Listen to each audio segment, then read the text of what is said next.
Assalamualaikum warahmatullahi wabarakatuh. Shalom, selamat siang buat kita semua.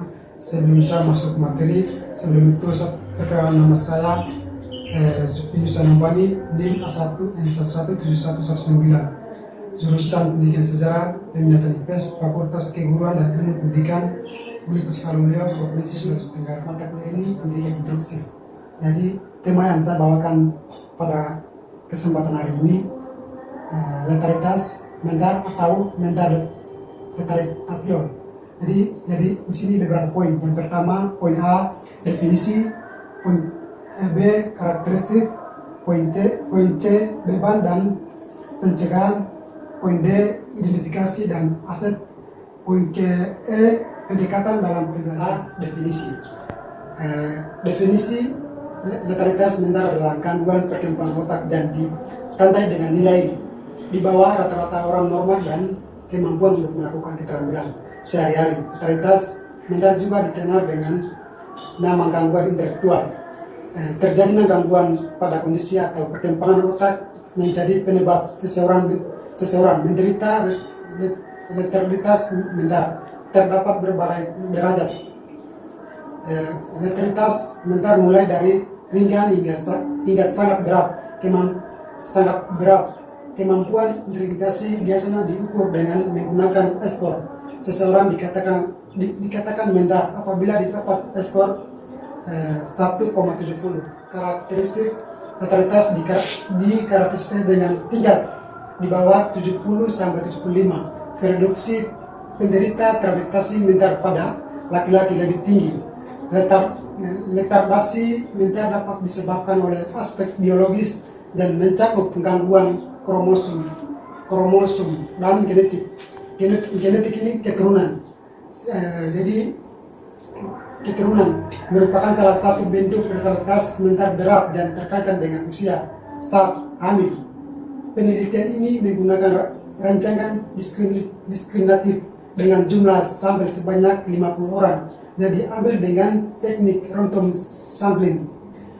Data ini dikumpul melalui data dasar siswa berupa jenis kelamin dan usia ibu saat hamil serta tes, dan kemudian dikarenakan berdasarkan derajat letaritas mental hasil dari penelitian ini dengan sebelumnya dengan 46 sampel dan memenuhi kriteria intrusif didapatkan bahwa reduksi laki-laki dengan perempuan sama 41,3%. termasuk derajat letaritas mental ringan dan 34,8% dari ibu penderita hamil pada usia lebih dari 35 tahun. Poin C, sebab dan pencegahan. Yang pertama, bagian 1, penyebab letaritas mental disebabkan oleh gangguan kondisi otak dan dapat terjadi akibat beberapa faktor, diantaranya adalah yang pertama, cedera, misalnya karena kecelakaan lalu lintas atau saat berolahraga. Poin kedua, kelainan genetik seperti sindrom Down dan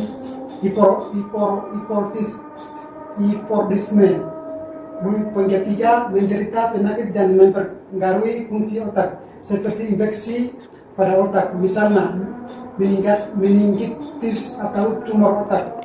Poin keempat, gangguan saat kehamilan seperti kekurangan nutrisi saat hamil, infeksi, penggunaan obat atau preklamasian. Poin kelima, gangguan saat melahirkan seperti kekurangan oksigen atau terakhir prematur. Identifikasi dan aset merupakan tahapan atau rangkaian kegiatan dari suatu proses pelayanan pendidikan bagi anak-anak berkebutuhan khusus. Identifikasi sering disebut sebagai kegiatan pencarian, sedangkan aset disebut penyaringan. Dalam pelaksanaannya, kegiatan identifikasi dapat dilakukan oleh guru dan pihak lain yang dekat dengan anak, seperti orang tua dan keluarganya. Sedangkan aset biasanya perlu melibatkan tenaga profesional dan ahli dalam bidangnya, seperti psikologi, sosiologi, dan terapis.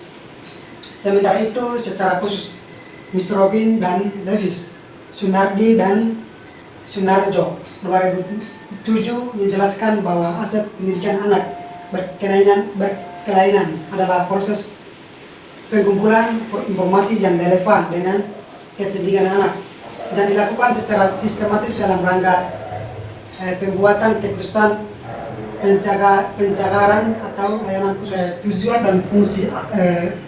dan fungsi asesmen. Tujuan utama kegiatan asesmen adalah memperoleh informasi tentang kondisi anak, baik yang berkaitan dengan kemampuan akademik, non akademik dan kekhususan secara lengkap, akurat dan objektif. Sedangkan fungsi asesmen dalam konteks ini adalah untuk membantu guru dan terapis dalam penyusunan perencanaan pembelajaran dan program layanan kebutuhan khusus dan cepat. Dalam hal ini hasil asesmen dapat berfungsikan sebagai kondisi kemampuan awal baseline anak sebelum diberikan layanan baik akademik maupun program kebutuhan khusus. Baik, lanjut poin ke E, pendekatan dalam pembelajaran. Pendekatan dalam pembelajaran dalam rangka pencapaian tujuan pembelajaran yang telah ditetapkan dalam kurikulum. Guru perlu melakukan serangkaian kegiatan pembelajaran mulai dari perencanaan, menentukan strategi pemilihan materi dan metode atau cara pembelajaran sampai pada penilaian. Serangkaian kegiatan pembelajaran dalam rangka pencapaian tujuan pendidikan tersebut seiring disebut dengan pendekatan yang dilakukan oleh guru atau pendekatan pembelajaran di setiap sekolah. Anak lethargi mental memiliki keterbatasan dalam belajar karena kapasitas tingkat kecerdasan yang di bawah rata-rata anak normal, sehingga perlu adanya bimbingan dalam pembelajaran yang menyesuaikan dengan kemampuan maupun keterbatasan anak.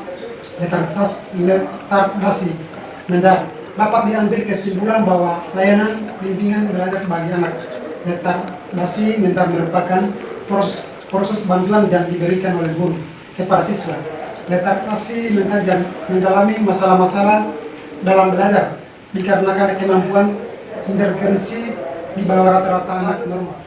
Kesimpulan, lethargi mental adalah gangguan perkembangan otak yang ditandai dengan nilai di bawah rata-rata orang normal dan kemampuan untuk melakukan keterampilan sehari-hari.